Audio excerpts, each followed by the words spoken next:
ምን ሆነ መሰላችሁ? በዚህ በመጽሐፈ ነገሥት ላይ አንድ ታሪክ ተፈጽሟል። እስራኤላውያንና ሶርያውያን ጦርነት ላይ ናቸው። እንግዲህ እስራኤል ሁሌ ጦርነት ላይ ነች። አሁንም ጦርነት ላይ ነች አይደል?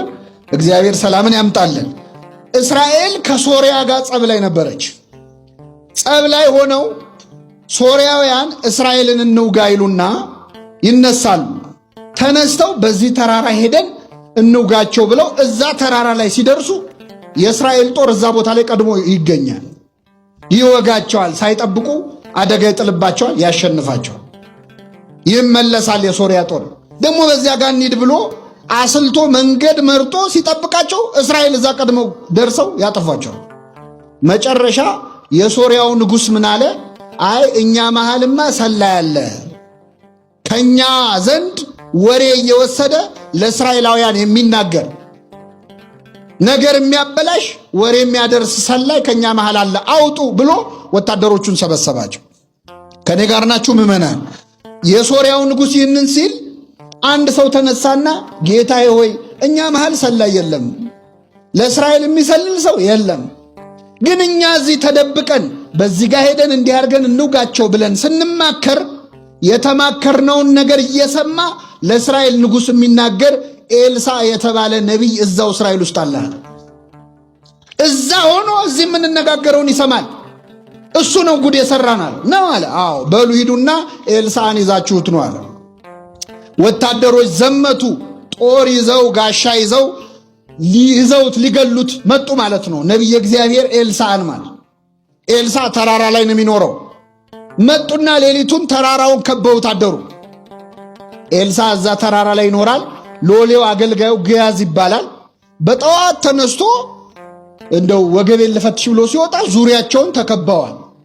ኤልሳን ሊይዙ የሶርያ ወታደሮች ከበዋቸዋል። ደነገጠና መጥቶ ኤልሳ አንቀሰቀሰው። እረ ጌታ ኤልሳ ሆይ ተከበናል አለ። ምን ነው አለው። እረ ዙሪያችንን ሶርያውያን ከበውናል፣ እሳት ይዘዋል፣ ስለት ይዘዋል፣ እባክህ ድረስልን አለ። ተከበናል አለ የኤልሳ አገልጋይ ግያዝ። ዙሪያችንን ተከበናል ጌታዬ ሆይ ብሎ ኤልሳን ነቢዩን ቀሰቀሰው።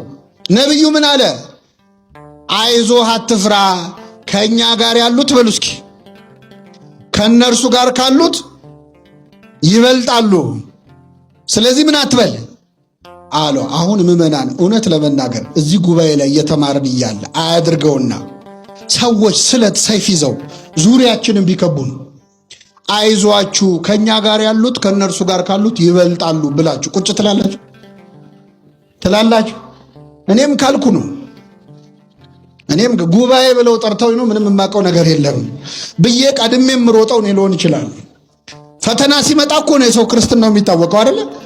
አዎ እግዚአብሔር ከአቅማችን በላይ ከመፈተን ይሰውረን። ከኛ ጋር ያሉት ከነርሱ ጋር ካሉት ምን ይላሉ? አዎ ይበልጣሉ፣ ግን ጌታዬ ሆይ እንሽሽ እባክህ አለው።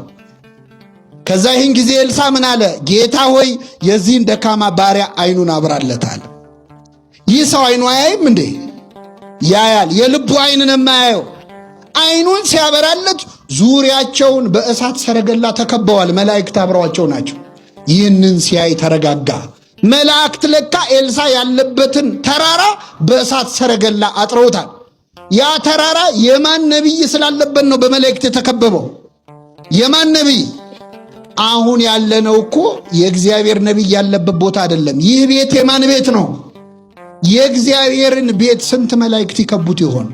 አሁን ዙሪያችሁ ያሉትን መላእክት ብታዩአቸው በእውነት እዚህ ያላችሁ ምዕመናን አጠገባችሁ ያሉትን መላእክት ብዛት ብታዩ ከዚህ ግቢ በዘበኛ አትወጡም ነበረ።